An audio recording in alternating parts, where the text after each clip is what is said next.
दोस्तों, आज अपन बात करेंगे निर्णय के ऊपर। निर्णय मतलब क्या? निर्णय मतलब जजमेंट। कल मैंने आपको बताया था किसी भी मामले की शुरुआत अधिकारता रखने वाले निम्नतम न्यायालय में सबसे पहले जहां पे मामला चलता है आरोप लगाया जाता है। आरोप के बाद अन्य कार्रवाइयां शुरू होती हैं, जैसे मामले का संचालन शुरू होता है, डेट्स लगाई जाती हैं, साक्ष्यों की लिस्ट दी जाती है। उन साक्ष्यों की लिस्ट के आधार पर उनका साक्ष्य होता है, समय समय पर साक्ष्य दिए जाते हैं और साक्ष्य दिए जाते हैं। अभियोजन पक्ष और अभियुक्त पक्ष दोनों की तरफ से साक्ष्यों की एक लिस्ट दी जाती है, जिनके आधार पर उनकी साक्ष्य ली जाती है। साक्ष्यों वहाँ पर उनकी मुख्य परीक्षण, प्रति परीक्षण और पुनः परीक्षण सूचक प्रश्नों के आधार पर अपनी अपनी जब साक्ष्य खत्म हो जाती है तो न्यायालय दोनों पक्षों को आमंत्रित करता है आर्गुमेंट के लिए। तो दोनों पक्षों के वकील, विक्टिम पक्ष का और पीड़ित पक्ष का, या कहें अभियोजन पक्ष का और एक्यूज पक्ष के, दोनों वकील अपनी अपनी बात को रखते हैं। विक्टिम पक्ष का जो वकील है, अभिभाषक है, अधिवक्ता है, एडवोकेट है, वो सामने वाले पक्ष का जो कि अभियुक्त है उसको अधिक से अधिकतम सजा और अपने जो क्लाइंट है, विक्टिम है, उसके लिए अधिक से अधिक मुआवजा दिलाने की कोशिश करता है और उसी परिप्रेक्ष्य में अपनी बात कहता है। वहीं जो एक्यूज पक्ष का वकील है सबसे पहले कोशिश करता है कि उसका जो वकील जो अपना उसका अभियुक्त है या क्लाइंट है वो निर्दोष साबित हो। पूरी कोशिश करता है निर्दोष साबित करने की, उसके लिए हर संभव प्रयास करता है। वो लीगल साक्ष्य प्रस्तुत करता है, रेफरेंसेस देता है हाई कोर्ट्स के, सुप्रीम कोर्ट के, जो भी उसके पास उपलब्ध होते हैं। इस तरह से दोनों पक्ष अपनी अपनी जब जो है कंप्लीट कर लेते हैं तो उसके बाद न्यायालय एक तारीख निश्चित करता है कि वो निर्णय उसी समय या किसी निश्चित दिनांक पर निर्णय सुनाएगा और फिर उसके बाद निर्णय सुनाया जाता है और निर्णय खुली न्यायालय में, अदालत में सुनाया जाता है। तो हमने 465 और सीआरपीसी देखी,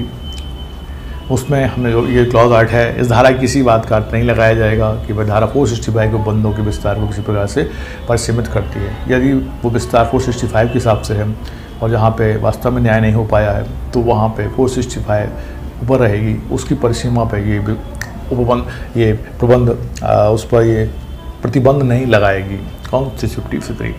अब सेक्शन 354 हम देखते हैं निर्णय की भाषा और अंतर्वस्तु कि निर्णय किस भाषा में, उसके अंतर्वस्तु में क्या होगा। क्लॉज 1, इस संहिता द्वारा अभिव्यक्त रूप से अन्यथा उपबंधित के सिवाय धारा 353 में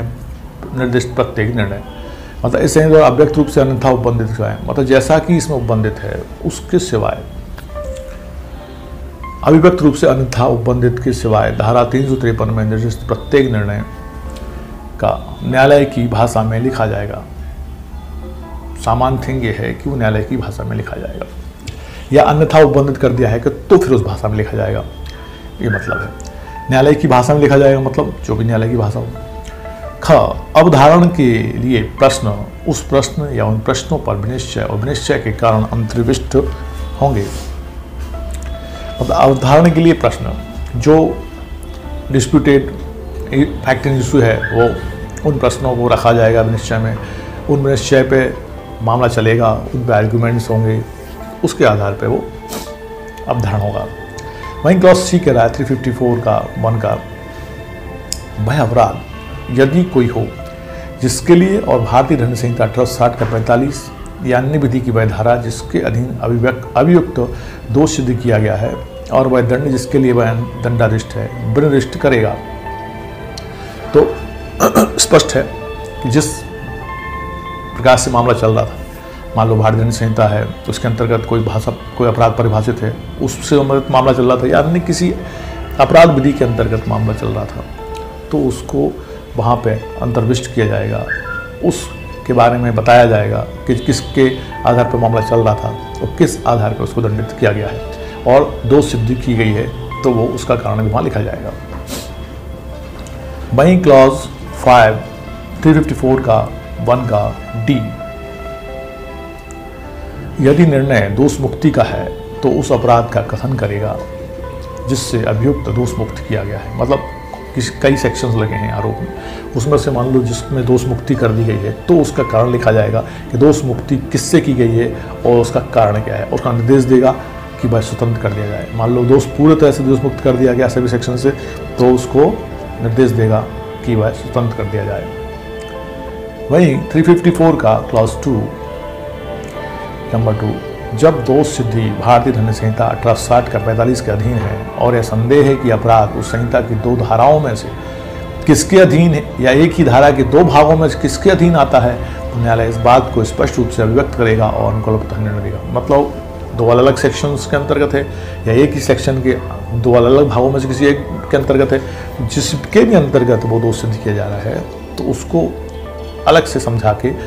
उसके बारे में कारण देके और वो अभिव्यक्त किया जाएगा कि उस सेक्शन में या उस सेक्शन के उस भाग के अंतर्गत उसको दोष सिद्ध किया गया है। वहीं क्लास 3 है सॉरी, जब दोष सिद्धि मृत्यु से अथवा अनुकल्प था जीवन कारावास से या कई वर्षों की अवधि कारावास से दंडनीय किसी अपराध के लिए है, तब निर्णय में दिए दंडादेश के कारणों का और मृत्यु के दंडादेश की दशा में ऐसे दंडादेश के लिए विशेष कारणों का कथन होगा। मान लो किसी मामले में दोष सिद्धि, मृत्यु, आजीवन कारावास या कई वर्षों के कारावास संबंधित है, तो न्यायालय क्या करेगा, दंडादेश देगा और जो भी दंडादेश देगा, चाहे मृत्यु दे, आजीवन कारावास दे, कई वर्षों का कारावास दे, तो उन विशेष कारणों को वहाँ लिखेगा कि वो दिया गया है तो क्यों, नहीं दिया गया है तो क्यों, उसमें कमी की गई है तो क्यों। मतलब जो डिस्क्रिमिनेशन पावर है कोर्ट की, वो यदि कोर्ट उसको अप्लाई करता है तो उसको उसका रीजनेबल देना होगा, युक्त कारण वहाँ पे उनको डिफाइन करने होंगे।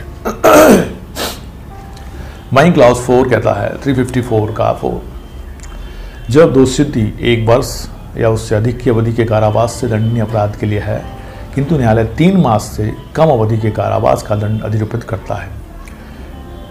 तब वह ऐसा दंड देने के अपने कारणों को लिखबद्ध करेगा उस दशा की सिवाय जब वह दंडादेश न्यायालय के उठने तक के लिए कारावास का नहीं है या वह मामला इस संहिता के उपबंधों के अधीन संक्षिप्त विचारित नहीं किया गया है। मतलब ये क्लॉज कह रहा है कि जब दोष सिद्धि 1 वर्ष या उससे अधिक अवधि कारावास से दंडनीय अपराध के लिए है, मतलब 1 वर्ष से मिलेगा, 1 वर्ष से अधिक का कारावास, और उसमें न्यायालय 3 मास से कम का कारावास दे रहा है, तो उनको उसको लिखना होगा कि 3 मास से कम का कारावास क्यों दे रहा है। बस उस दशा के सिवाय नहीं लिखेगा वो कारण कि मान लो सिर्फ न्यायालय के उठने तक दंड दिया गया है, तो उस कंडीशन में वहाँ पर उसको कारण नहीं लिखना है। अदरवाइज 3 मास तक का कारावास दिया है तो उसको दंड देना, उसको लिखना पड़ेगा उसका कारण कि ऐसा क्यों किया उन्होंने, क्योंकि दंड उसमें 1 वर्ष या 1 वर्ष से अधिक का था और उपबंधों के अधीन संचय तो विचारित नहीं किया गया। तो ये हो गया सेक्शन नंबर 354 का 5। जब किसी व्यक्ति को मृत्यु का दंडादेश दिया जाता है तो वह दंडादेश यह निर्देश देगा कि उसे गर्दन में फांसी लगाकर तब तक लटकाया जाए जब तक उसकी मृत्यु न हो जाए। जब मान लो किसी मामले में किसी व्यक्ति को मृत्यु दंडादेश हुआ है तो उस दंडादेश में न्यायालय स्पष्ट रूप से लिखेगा, निर्देश देगा कि उसे गर्दन में फांसी लगाकर तब तक लटकाया जाए जब तक कि उसकी मृत्यु ना हो जाए। ये भी उस निर्णय में क्लॉज 5 में 354 में लिखा जाएगा, 354 के 5 क्लॉज में लिखा जाएगा। वहीं 354 का 6 कह रहा है धारा 117 के अधीन या धारा 138 की उपधारा 2 के अधीन प्रत्येक आदेश में और धारा 125, धारा 145 या धारा 147 के अधीन किए गए प्रत्येक अंतिम आदेश में अवधारण के लिए प्रश्न या उस प्रश्न का या उन प्रश्नों पर निश्चय और निश्चय के कारण अंतर्विष्ट होंगे। मतलब ये सेक्शन जो दिए हैं इनको हम आगे वाले वीडियोस में या पहले कभी बना दिया होगा उस वीडियो में अपन देख लेंगे या देख लिया होगा, तो अपन फिलहाल इनको यहाँ सेक्शंस को ना समझाते हुए मैं बता देता हूँ सिर्फ। धारा 117 के अधीन या धारा 138 के धारा 2 के अधीन प्रत्येक आदेश में और धारा 125, धारा 145 या धारा 147 के अधीन किए गए प्रत्येक अंतिम आदेश में अवधारण के लिए प्रश्न बनाए हैं या उस प्रश्न या उन प्रश्नों का निश्चय है, उन निश्चय के कारण सब कुछ अंतर्विष्ट होंगे, वो सारे के सारे वहाँ में लिखने पड़ेंगे। क्यों अंतिम आदेश में क्या निश्चय हुआ है, कि अभिनय प्रश्न थे और अभिनय के क्या कारण है। तो सेक्शन 1 117, 138, 125, 145 और 147 के बारे में बताया। तो हमने देखा अभी जो सेक्शन देखा है वो सेक्शन 354 देखा।